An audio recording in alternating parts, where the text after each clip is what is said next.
सुरक्षित व्हाव्यात अशा मार्गानं या माझ्या महालापर्यंत माझं येणं झालं. पण आज या माझ्या महालापर्यंत येताक्षणी असं वाटू लागलं, नादाला नादावून जावं, संगीतानं सुरात ठरवावं, आर्ततेनं कासावीस व्हावं आणि रोमांचनं प्रफुल्लित व्हावं. असं का वाटतं? सार्थ अभिमान माझ्या उराच्या ठिकाणी वावरतो. आणि हा सार्थ अभिमान कशाचा? अवंती नरेश राजकन्या सुखदेव यांचा कुसवा धन्य करण्यासाठी या शुक्राणीने जन्म घेतला.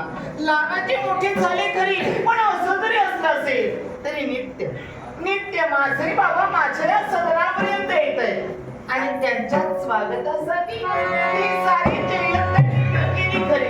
आणि आत्मविश्वास कोणत्याही कर्तव्यात गुंतले असतील, आमचा विसर त्यांना केव्हाही पडणार नाही. लवकरात लवकर या आणि हे अधिर्मण स्थिर करण्यासाठी तुम्ही